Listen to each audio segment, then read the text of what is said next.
Firefighters let home burn to the ground because of what they found inside.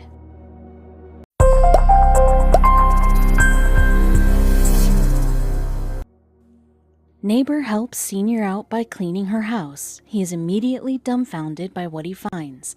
The next thing they know, it's burnt to the ground.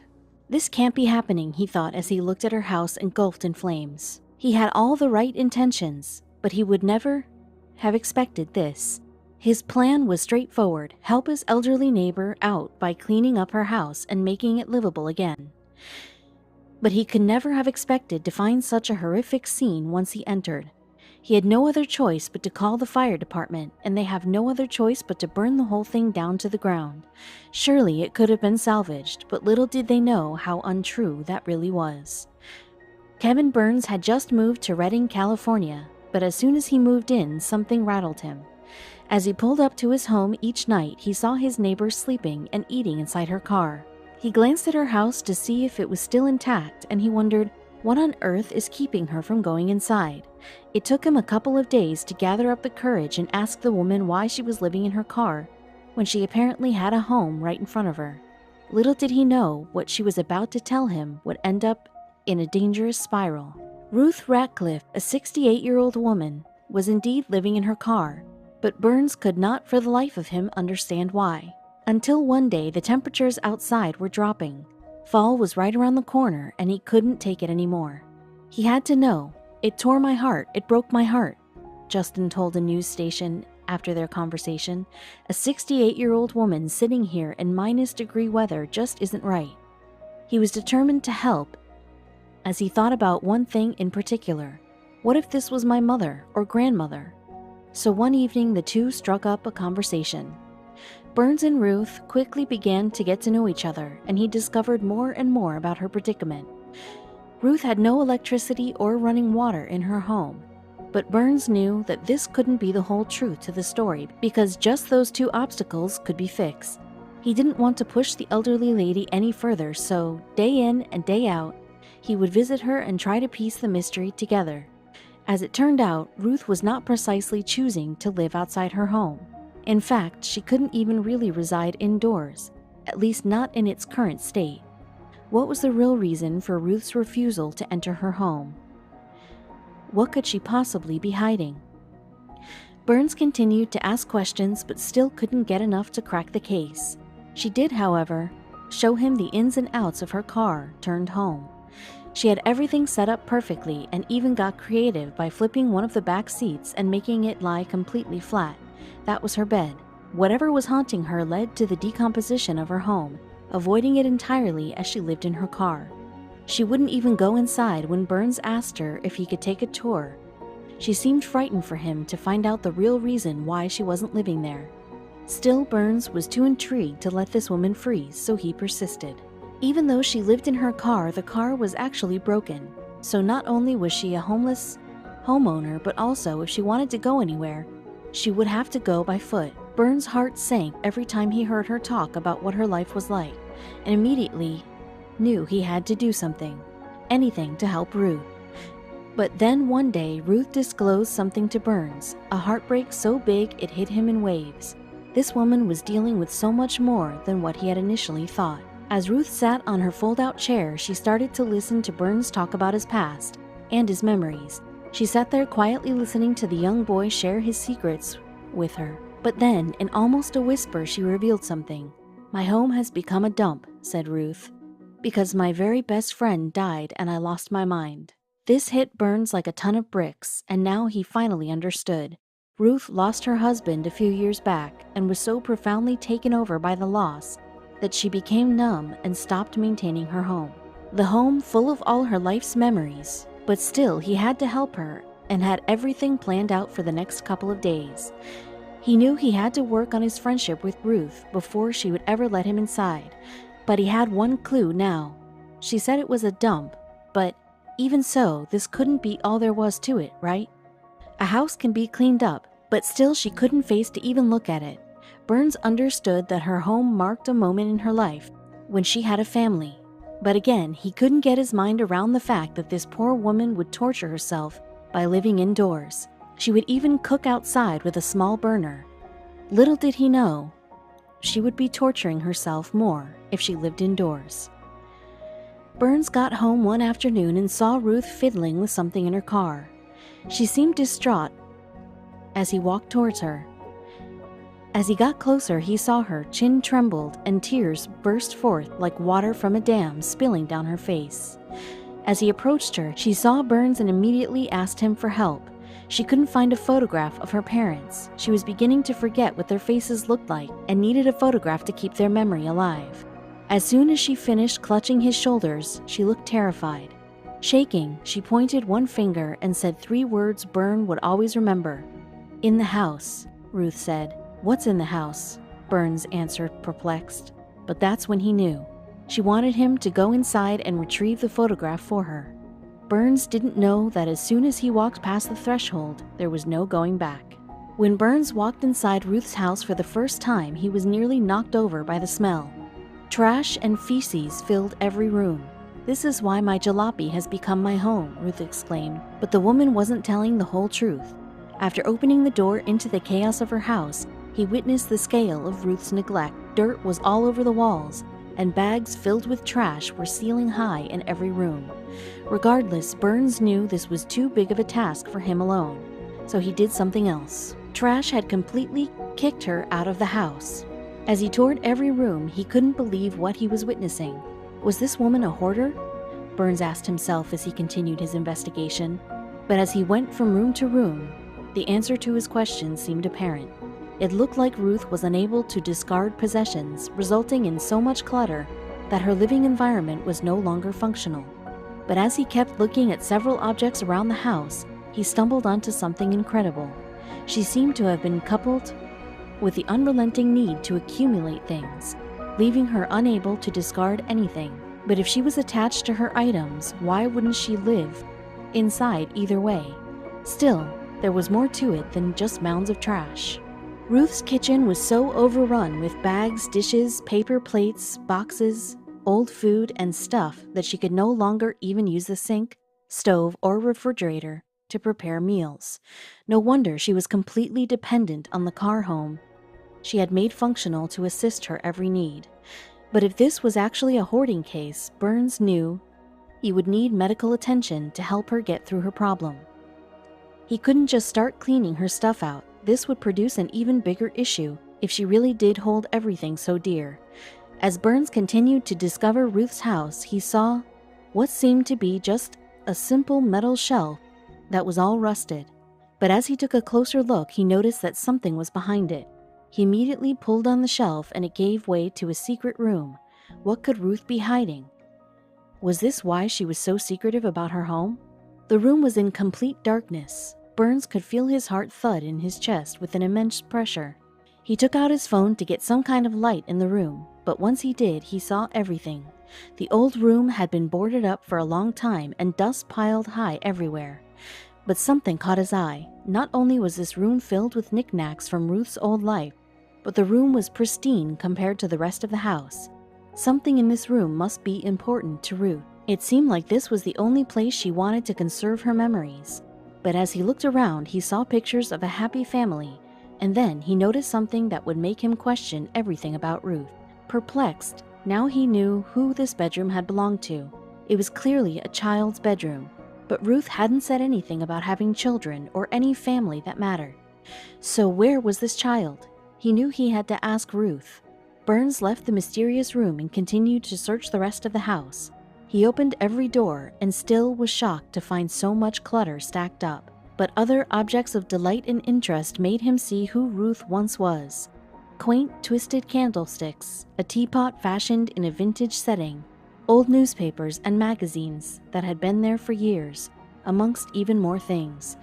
But as he peered through the unimaginable junk, something caught his eye.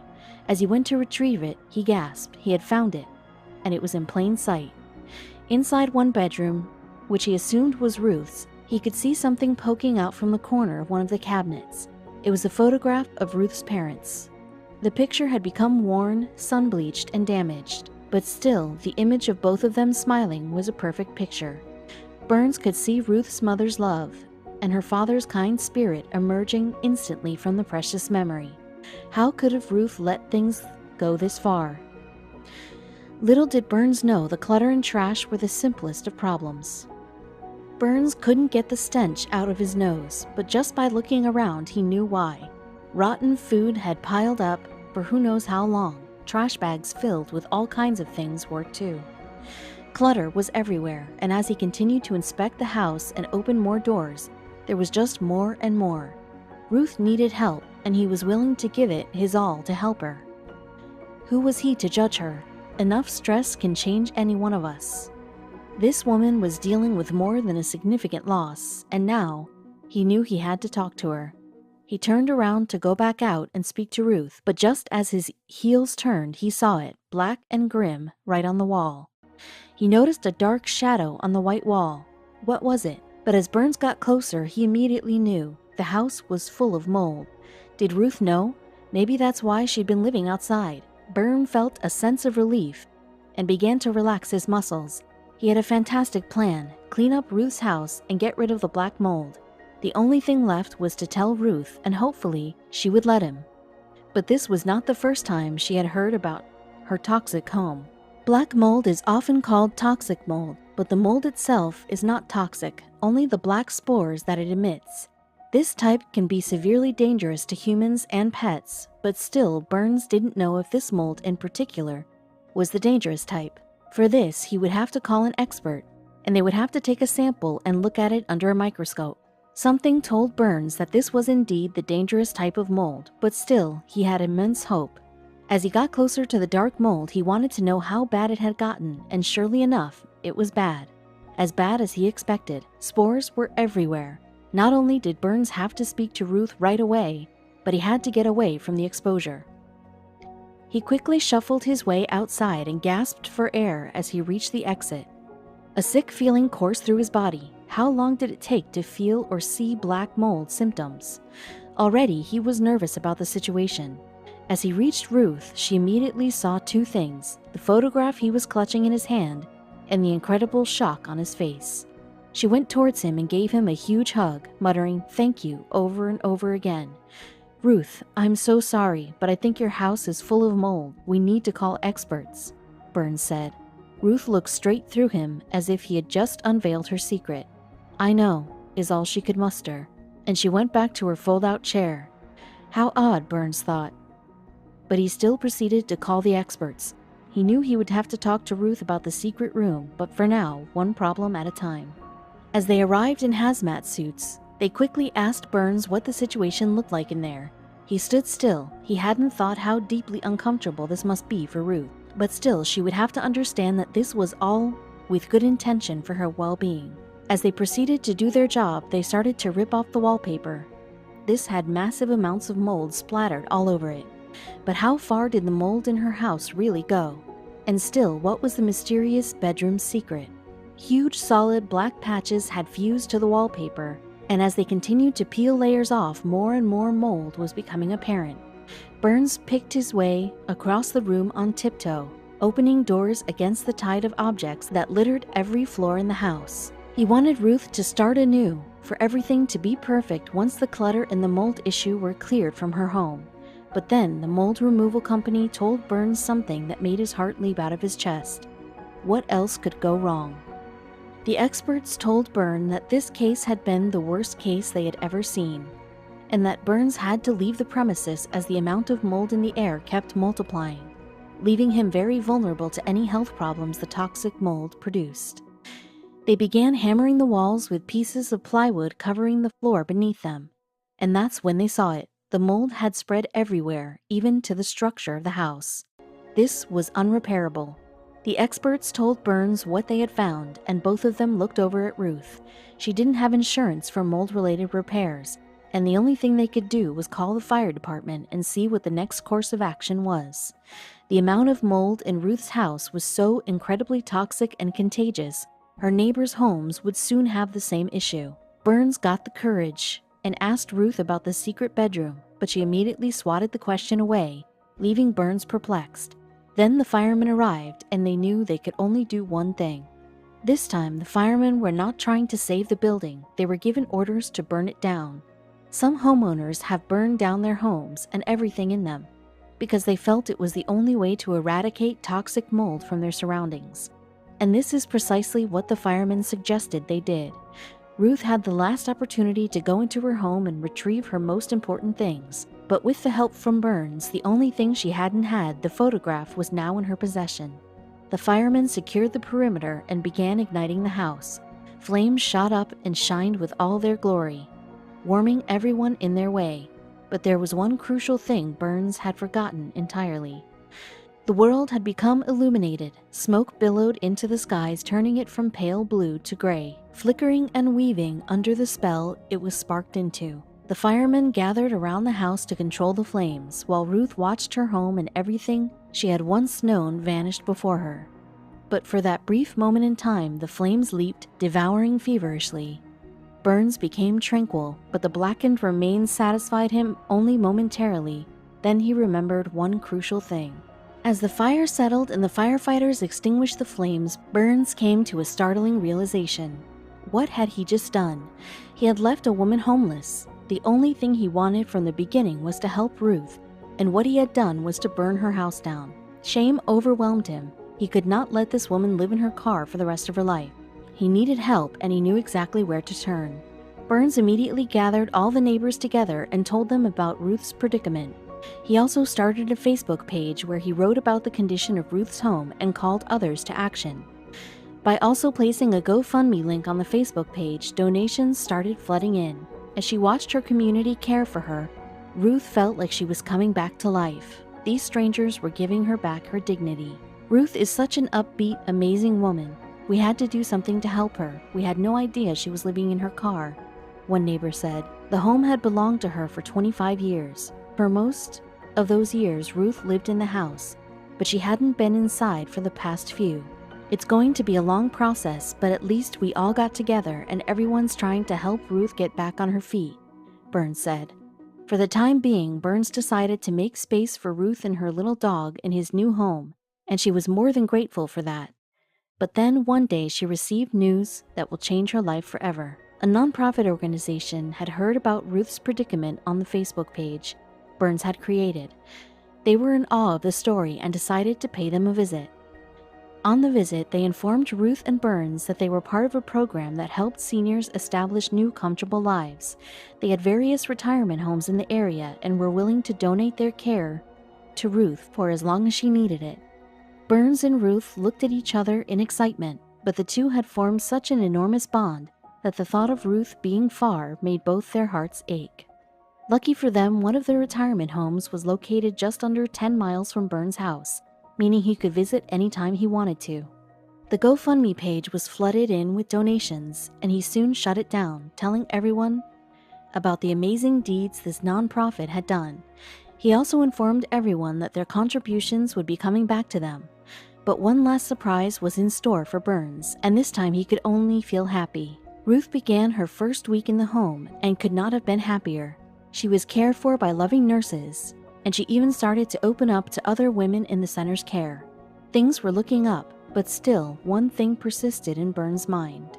One day, Ruth told Burns all about the secret room. It turned out the bedroom had been hers when she was just a child herself, and when her parents had passed away, she had moved in there and started her family. Sadly, she couldn't have any children, so she covered the bedroom up as if she was putting a band-aid on the wound. Now, thanks to Burns, she could leave all her pain behind her and look forward to a bright future. Burns adopted Ruth's dog from her and took the little pup to see her every time he visited.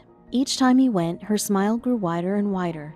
This amazing man had changed her life completely and for the better. As the community soon heard about Ruth's good fortune, they all started to wonder what to do with all the money they had collected for her.